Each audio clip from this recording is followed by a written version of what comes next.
Welcome students in the next lecture of the advance calculus. आज हम काफी important theorems करेंगे, मीन वैल्यू थ्योरम जिसको हम कहते हैं जनरली। और मीन वैल्यू थ्योरम में जो पहली हमारे पास होगी that is Rolle's theorem, then Lagrange's mean value theorem, उसके बाद Cauchy mean value theorem, Taylor theorem. ये सारी हमारे पास डेरिवेटिव फंक्शंस की प्रॉपर्टीज को लेके आती है कि कोई भी फंक्शन डिफरेंशिएबल है तो ये प्रॉपर्टीज कैसे होल्ड करती है। इनमें से कुछ प्रॉपर्टीज तुम ऑलरेडी कर चुके हो, रॉल्स मीन वैल्यू थ्योरम तुम 12th में भी कर चुके हो, फर्स्ट ईयर कैलकुलस में भी सेम इसी तरह से लैग्रांजेस मीन वैल्यू थ्योरम भी फर्स्ट ईयर कैलकुलस में भी कर चुके हो, 12th में भी। अब फिर से उसका प्रूफ है, साथ में हम कुछ एप्लीकेशंस भी करेंगे रॉल्स थ्योरम के, लैग्रांजेस मीन वैल्यू थ्योरम की।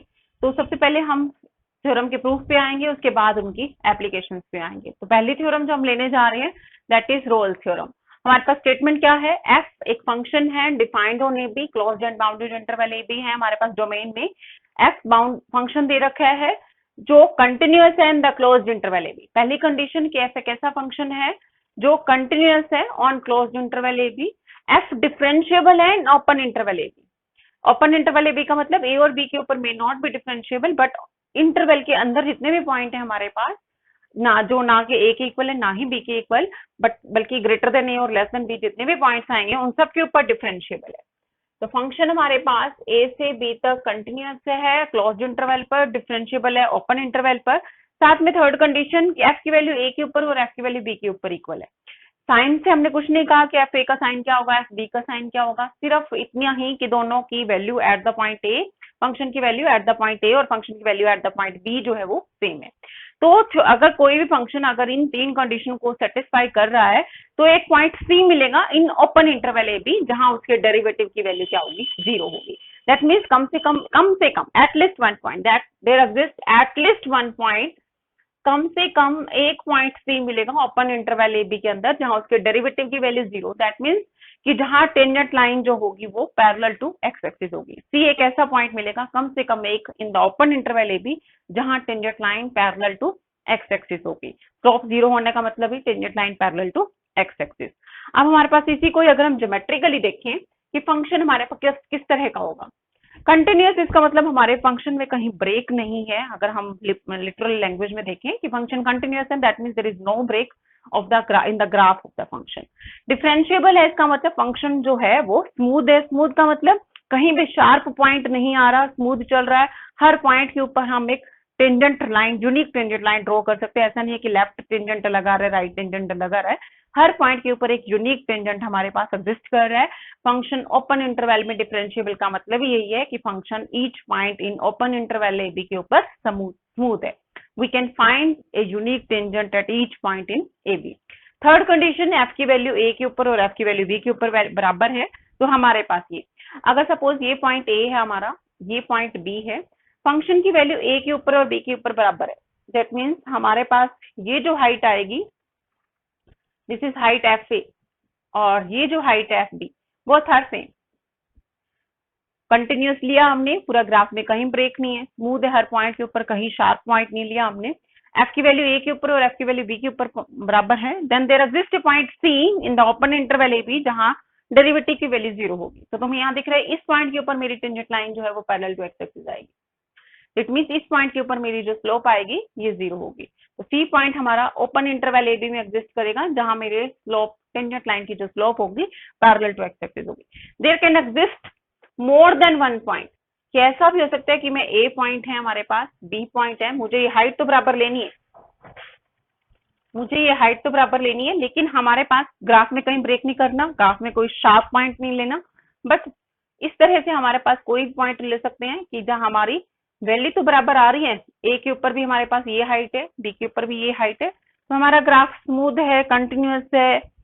और यहाँ पर कितने पॉइंट्स मिल रहे हैं जहां मेरी टेंजेंट लाइन की slope parallel to x axis है, यहाँ पर भी टेंजेंट लाइन की स्लोप पैरेलल, टेंजेंट लाइन की slope parallel, tangent line is parallel to x axis, यहाँ पर भी tangent line parallel to x axis, यहाँ भी tangent line parallel to x axis.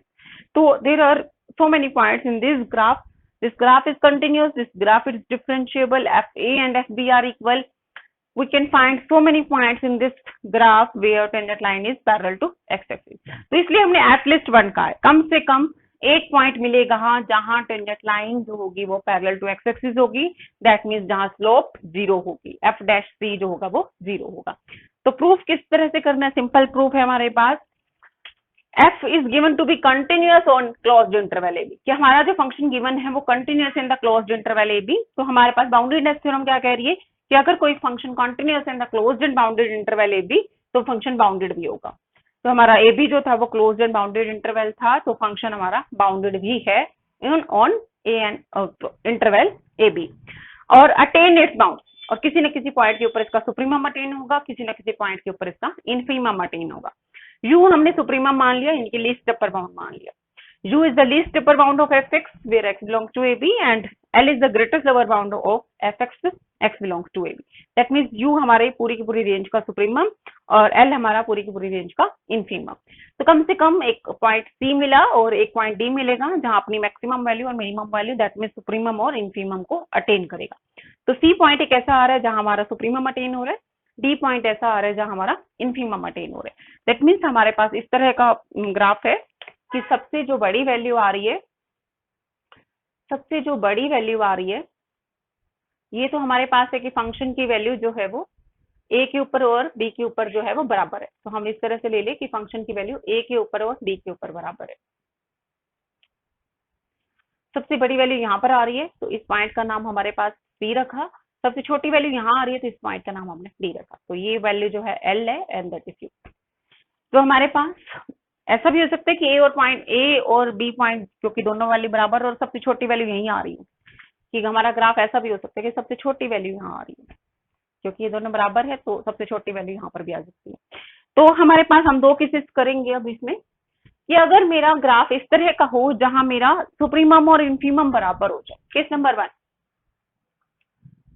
If L is equal to U, कि L और U ही बराबर हो जाए, जो सबसे छोटी वैल्यू वही सबसे बड़ी वैल्यू हो जाए।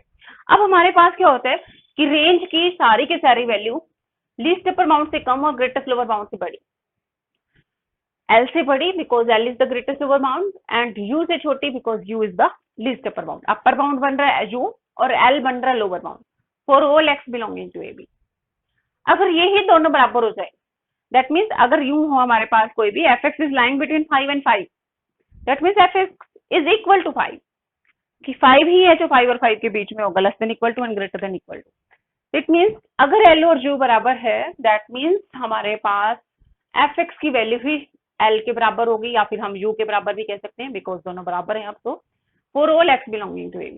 दैट मीन्स हमारा फंक्शन तो कांस्टेंट बन गया, सभी पॉइंट के ऊपर सेम वैल्यू आ रही है। किस तरह के फंक्शन में, जैसे ये ग्राफ हमारे पास दिस इज, कि सारे पॉइंट्स के ऊपर जितने भी वैल्यूज हैं, कि x कुछ भी उठाऊं मैं, कोई भी x उठाऊं, फंक्शन की वैल्यू सेम है। ये लाइन जो होगी L बनेगी, this is y is equal to L line. हर एक पॉइंट के ऊपर y की वैल्यू जो है वो L। तो हमारे पास फंक्शन की वैल्यू हर पॉइंट के ऊपर सेम है जितने भी पॉइंट ए बी के अंदर हैं, that means fx is a constant function. Constant function का डेरिवेटिव हर पॉइंट के ऊपर 0 होता है।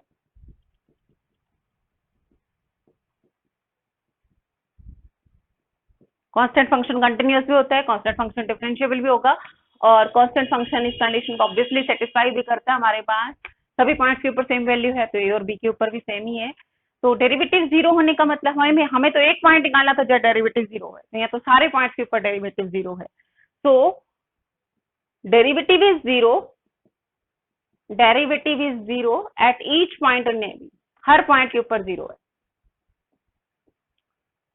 बट हमें तो क्या करना था, कोई एक पॉइंट निकाल के दिखाना था जब डेरिवेटिव 0। तो रिजल्ट होल्ड, जो हमने निकाल के दिखाना है, रिजल्ट टू बी प्रूवन, जो हमने रिजल्ट प्रूव करना था, क्लियरली होल्ड, वो होल्ड करेगा, clearly holds true.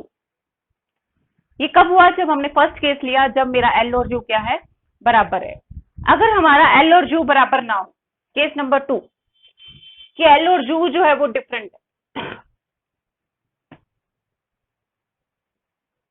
If L is not equal to U।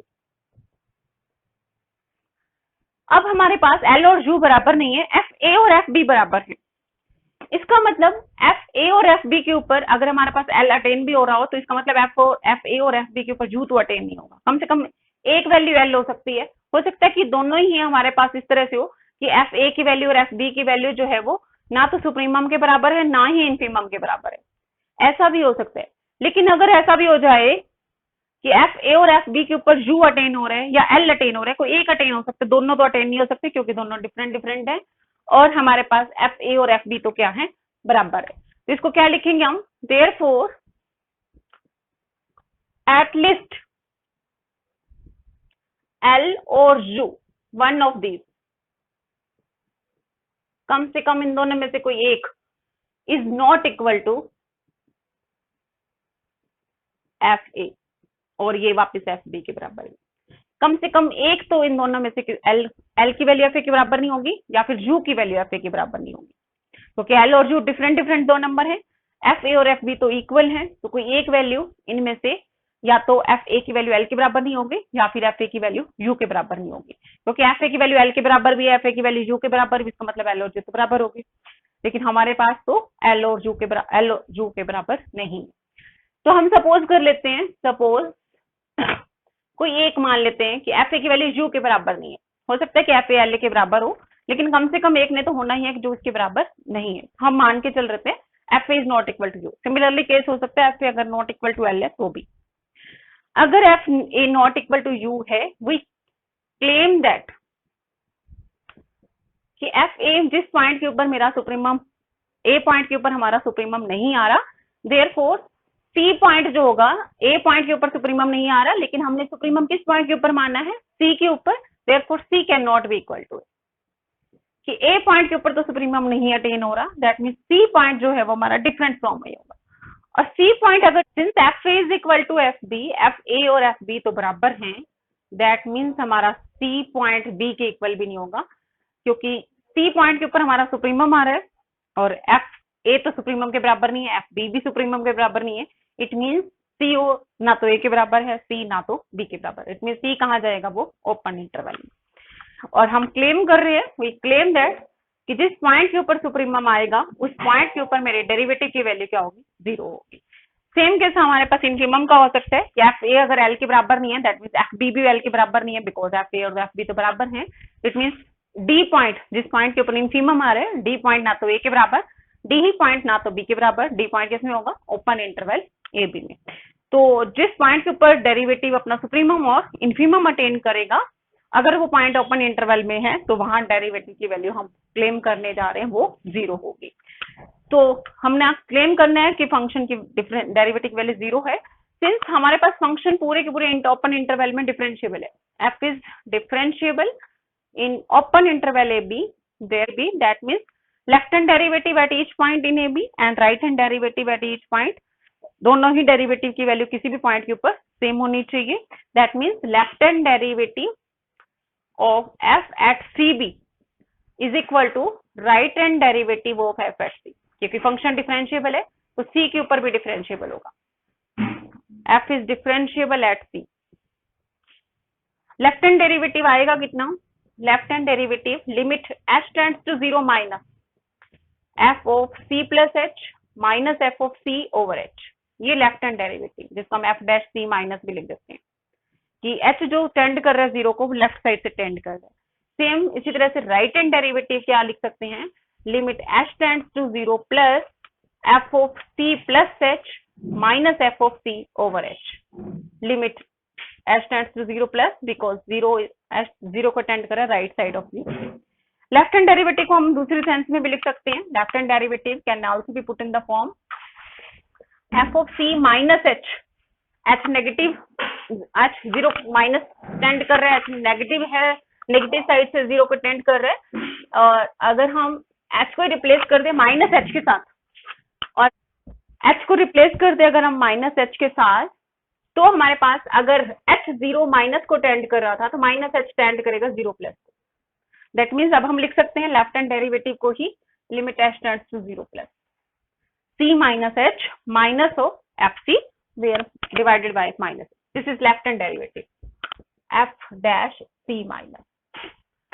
अब हमारे पास हुआ क्या, u तो सुप्रीमम था लीस्ट अपर बाउंड था पूरे के पूरे f x belongs to a b का, तो लीस्ट अपर बाउंड की डेफिनेशन अपर बाउंड बनेगा, एंड ये किसके बराबर, किस पॉइंट के ऊपर अटेन हो रहा था, एफ सी के ऊपर। बाकी सभी पॉइंट्स के ऊपर जो वैल्यू आएगी वो यू से छोटे या यू के बराबर, that means f x is always less than equal to u for all x belongs to a b. Therefore f of c minus h ले लूं तो भी less than equal to u, f of c plus h ले लूं तो भी less than equal to u for all h great positive number small number. Small इतना कि हमारे पास हम डोमेन से बाहर ना निकल जाए, सी पॉइंट इसके अंदर ही है तो c minus h c plus h भी इतना लेना है हमें कि हम डोमेन के अंदर ही लें, एच इतना स्मॉल लेना है कि डोमेन से ना बाहर निकल जाए। तो दैट मीन्स अब हमारे पास सी माइनस एच, इसके अंदर अगर मैं पुट करूं f dash c minus f of c minus h, this is limit h tends to 0 plus f of c minus h minus of f c over minus h. F of c minus h की value less than equal to u. अब क्या left hand derivative में अब क्या बचा हमारे पास, f of c minus h minus का f c, f of c minus h तो यू से कम है, that means f of c, since f of c minus h this is less than equal to u, u means f of c, that means f of c minus h minus f c is less than equal to 0। ये quantity जो है वो less than equal to 0 आ गई और minus h से divide कर रहे हैं, f of c minus h minus f c over minus h, h positive है मेरा बट नीचे माइनस आ गया, ये ऊपर लेस देन इक्वल टू 0, नीचे फिर से माइनस है तो ये क्या बनेगा मेरा greater than equal to 0। That means f dash c minus derivative की value c minus limit h tends to 0 plus f of c minus h minus f c over minus h, this is greater than equal to 0। Left hand derivative की value जो आ गई वो greater than equal to 0। Similarly we calculate right hand derivative की value at point 0। Right hand derivative क्या आ जाएगा, limit h tends to 0 plus, this is right hand derivative f of c plus h minus f of c over h। see f of c plus h की value हमारे पास this is less than equal to f of c,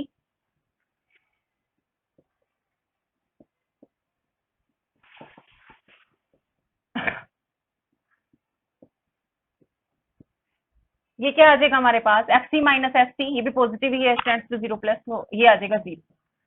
F of c plus h is less than equal to f c, क्योंकि f c u के बराबर है, that means right hand derivative की value आ गई हमारे पास less than equal to 0, left hand derivative की value greater than equal to 0, but function तो डिफरेंशिएबल है, एफ डैश सी और सी माइनस और एफ डैश सी प्लस को बराबर होना पड़ेगा, since F is differentiable at c, therefore left hand derivative f dash c minus f dash c plus should be same।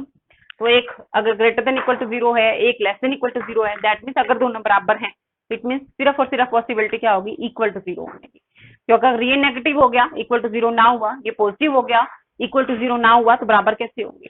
The only possibility is f dash c is equal to 0।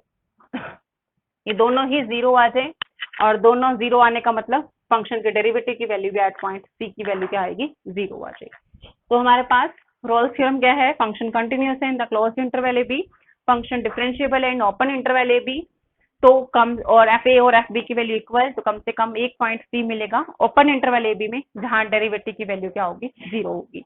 तो हम निकाला अगर L और you बराबर हो गई तो function constant हो जाएगा, कांस्टेंट फंक्शन का डेरिवेटिव तो हर पॉइंट पर 0 है, दैट मीन्स जो हमें प्रूव करना है एक पॉइंट निकाल के दिखाना है सी, तो हमारे पास तो सारे के सारे इंटरवल पर ए बी के ऊपर ही डेरिवेटिव 0 है, तो the result clearly holds when l is equal to u. अगर एल यू के बराबर ना हो तो कम से कम एक पॉइंट के ऊपर या तो ए के ऊपर या बी के ऊपर वैल्यू एल और यू से डिफरेंट होगी। तो सपोज ये अगर यू एफ ए से डिफरेंट है, दैट मीन्स सी पॉइंट जो है वो ए के बराबर है, नहीं है सेम, क्योंकि एफ ए और एफ बी तो बराबर, it mean c point B के बराबर भी नहीं है, तो सी किस में चला गया, ओपन इंटरवल ए बी में। तो यही वो पॉइंट होगा ओपन इंटरवल ए बी में जहां फंक्शन अपना सुप्रीमम अटेन कर रहा है, वहां डेरिवेटिव की वैल्यू हम प्रूव करेंगे 0 के इक्वल है। Function differentiable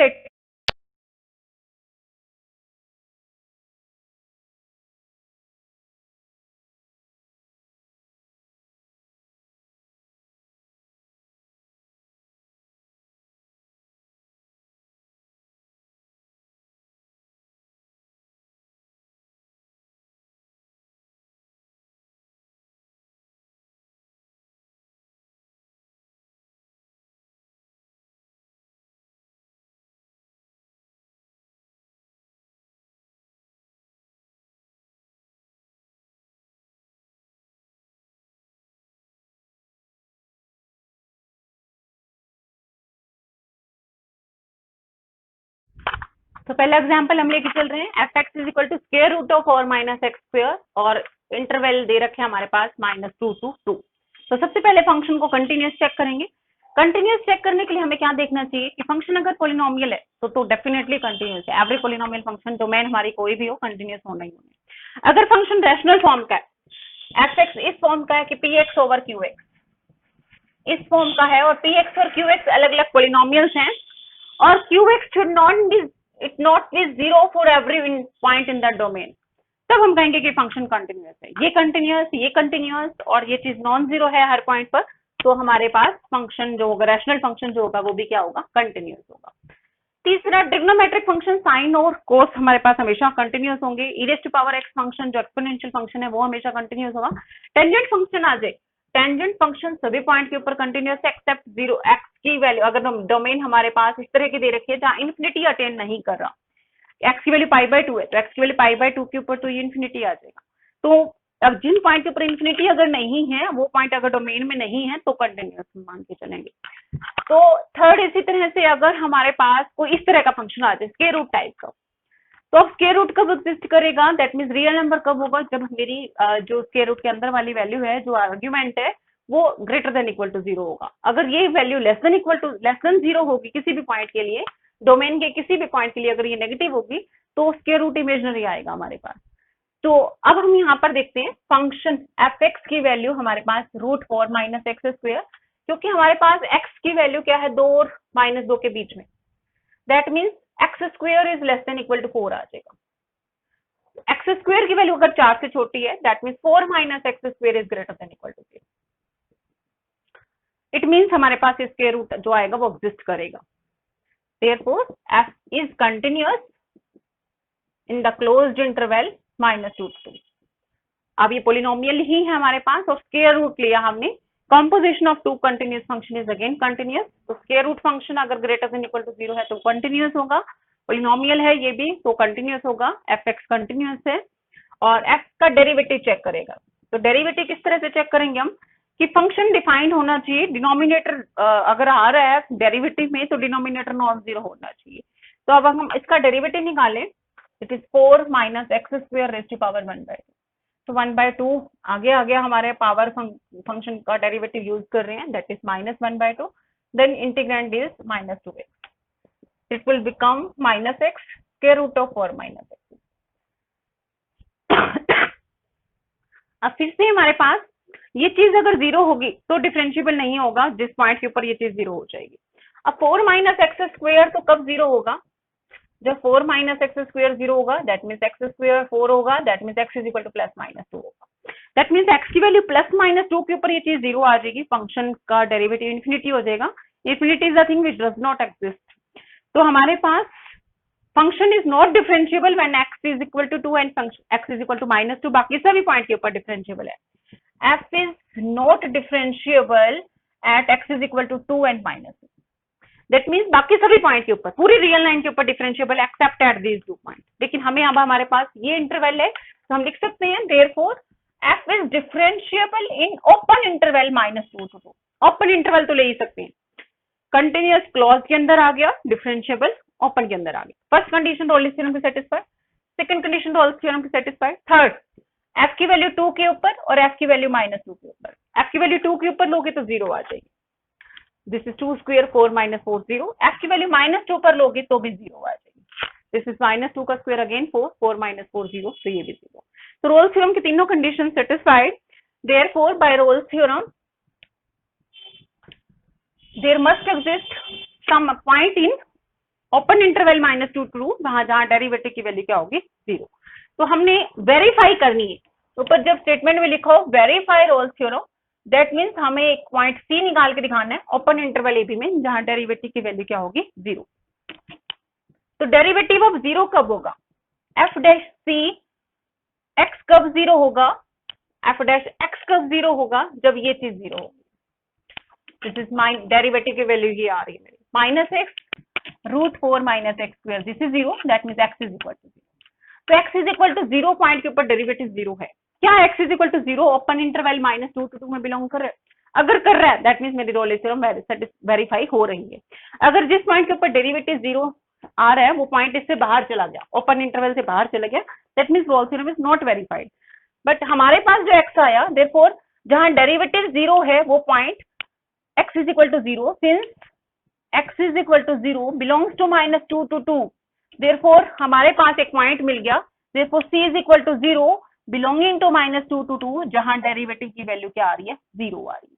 that means Rolle's theorem is verified कि एक पॉइंट सी तो हमें मिल रहा है ओपन इंटरवल में जहां डेरिवेटिव की वैल्यू क्या आ रही है, जीरो। तो फंक्शन हमने कॉन्टिन्यूअस देखा, डिफरेंशिएबल देखा, एफ ए और एफ बी की वैल्यू इक्वल, देन हमने निकालना है कि जिस पॉइंट के ऊपर फंक्शन का डेरिवेटिव जीरो है क्या वो पॉइंट हमारा ओपन इंटरवल में बिलोंग कर भी रहा है या नहीं कर रहा। तो कम से कम एक पॉइंट अगर बिलोंग करना चाहिए, हो सकता है और भी पॉइंट ऐसे आते हैं जहां डेरिवेटिव जीरो हो, लेकिन कम से कम हमें एक पॉइंट तो ऐसा निकाल के दिखाना है ओपन इंटरवल में जहां डेरिवेटिव की वैल्यू क्या हो, जीरो हो।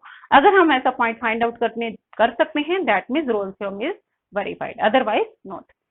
तो ये हमारा था जिसमें हमारी रोल्स थ्योरम वेरीफाइड हो रही थी।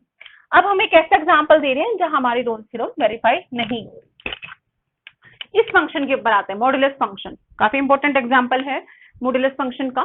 मॉडुलस फंक्शन ऑलवेज कंटिन्यूअस होता है, f x is always continuous. तो एक्चुअली में लिख कैसे सकते हैं एफ एक्स को, modulus of x is x when x is greater than equal to zero and minus x when x is less than zero. अब हमारे पास greater than equal to zero, इस डोमेन को ही अगर दो टुकड़े करें हम, तो greater than equal to zero का मतलब in the interval 0 to 1,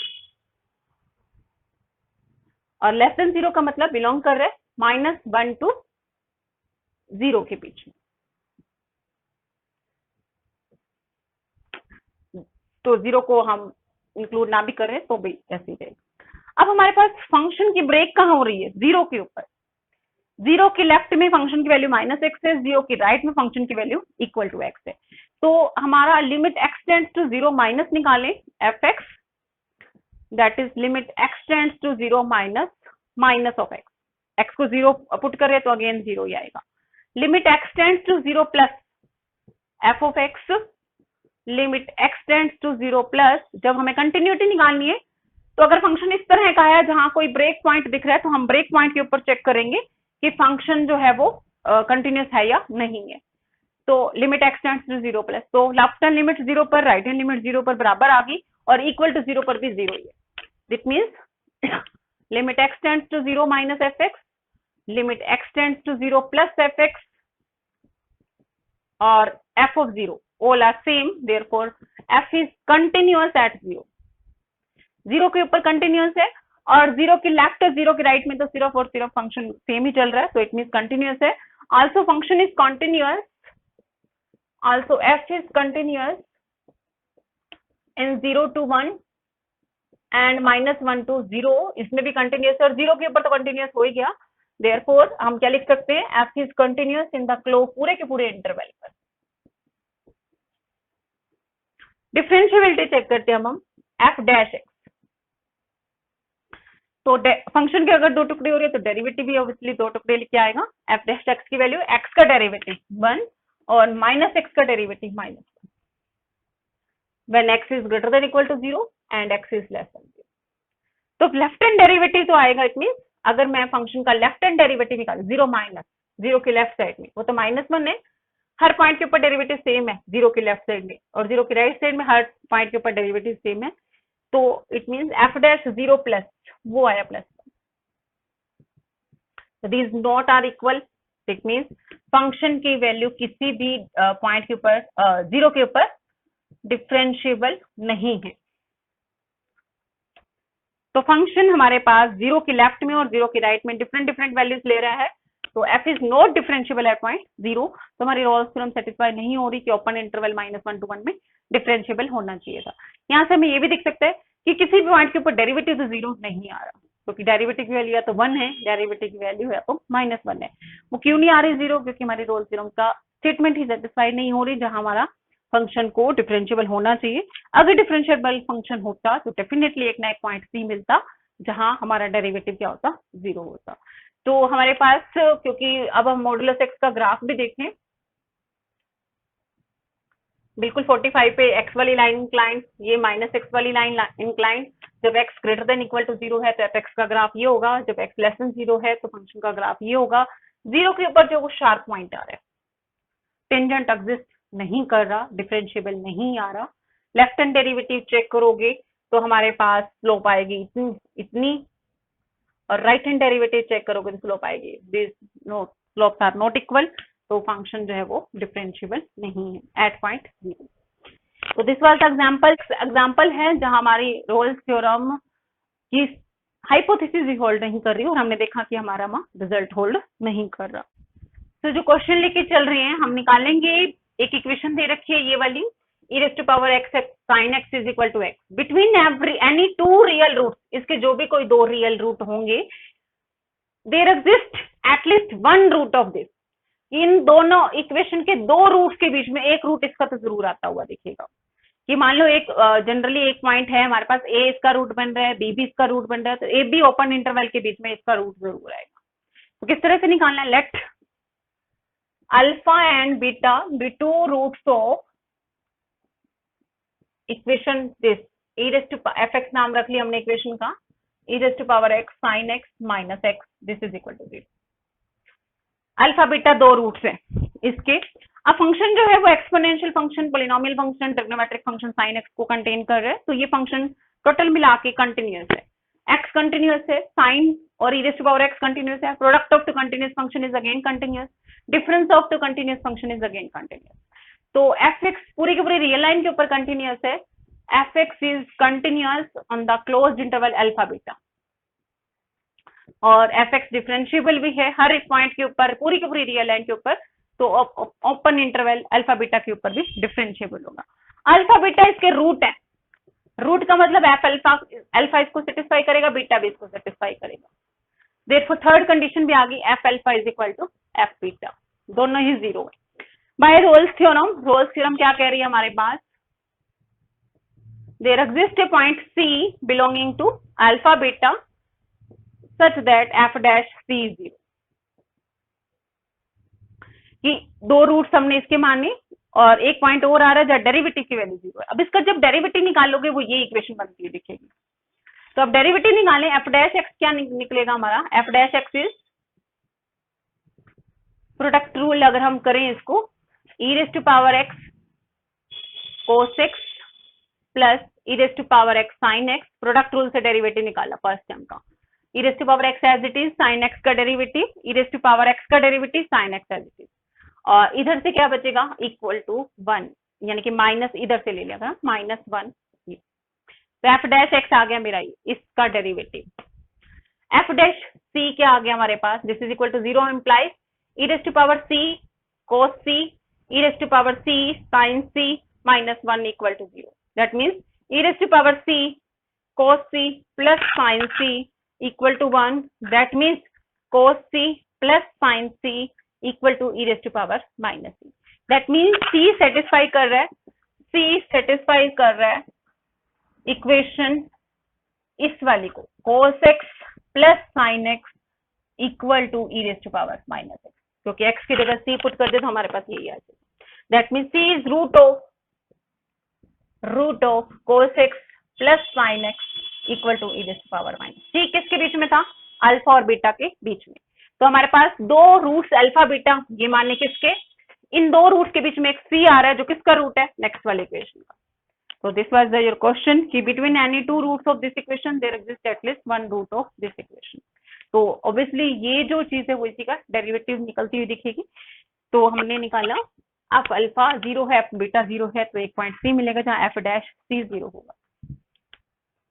next question इसका और देखें, तो नेक्स्ट जो क्वेश्चन है उसमें क्या है हमारे पास, show that there is no real number k for which this equation has two real roots in -1 to 1 interval, कि के में कुछ भी पुट करूं इस इक्वेशन के जो रूट्स आएंगे वो इस इंटरवल से तो बाहर आएंगे। दो रूट हमारे पास इसमें नहीं हो सकते, एक हो सकता है हमारे पास लेकिन दो रूट नहीं हो सकते इस इंटरवल में, इनके हमारे पास हो सकता है कि दोनों रूट बाहर आए के कुछ वैल्यूज के लिए, और ज्यादा से ज्यादा एक रूट इसके अंदर हो सकता है।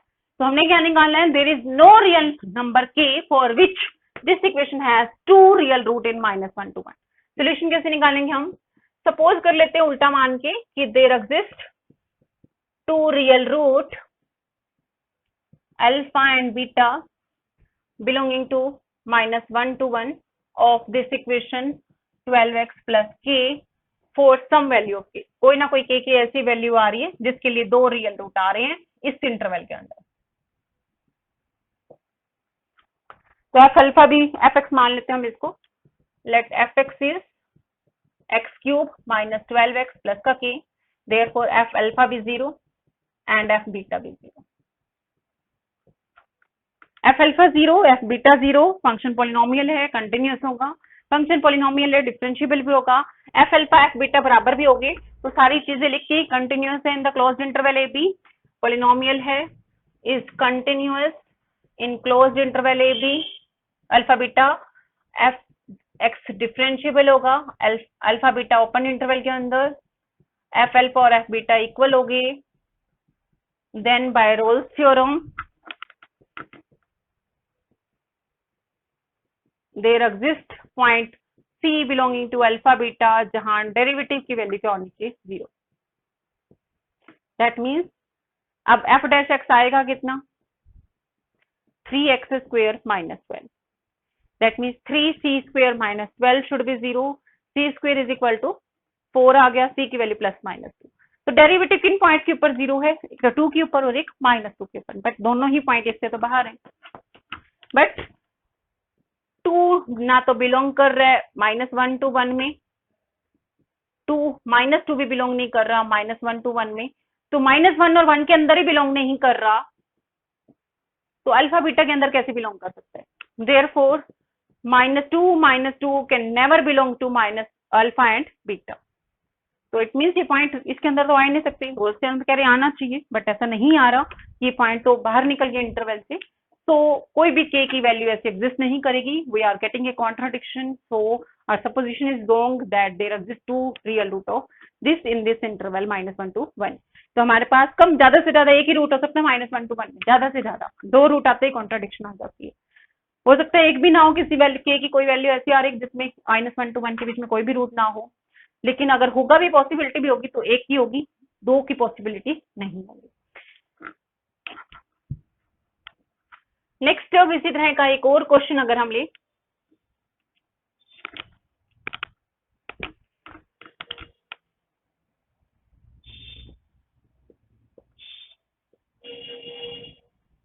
एफ एक्स एक फंक्शन है ए बी के ऊपर which is continuous on a b, differentiable in open interval A b, ये दे रखे है, कंटिन्यूअस है क्लोज इंटरवल के ऊपर, डिफरेंशिएबल है and F dash x is never 0।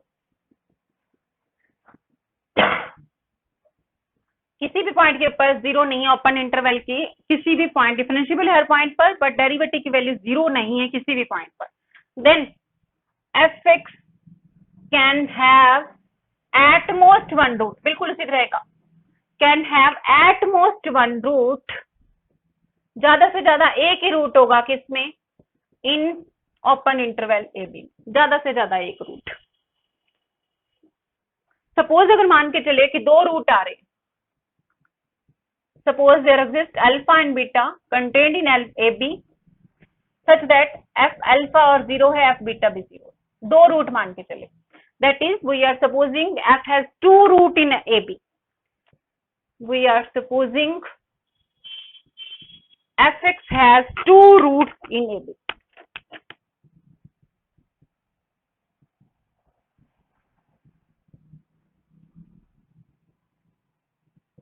तो कॉन्ट्राडिक्शन लेके आएंगे, फिर से कंटिन्यूस दे रखा है, डिफरेंशिएबल दे रखा है, एफ अल्फा और एफ बीटा तो बराबर हैं, एफ अल्फा और एफ बीटा बराबर हैं बिकॉज दे दोनों रूट बन रहे थे 0 है। तो रोल्स थ्योरम क्या कह रही है, there exist point c belonging to alpha beta, alpha beta के अंदर बिलोंग कर रहा है, अल्फा बीटा तो इसके अंदर कंटेंट है, तो अल्फा लेस देन बीटा मान लेते हैं हम, कोई ना कोई बड़ा छोटा तो होगा, तो सपोज कर लिया हमने alpha is less than where alpha is less than beta, तो इसलिए ये इंटरवल बनाया।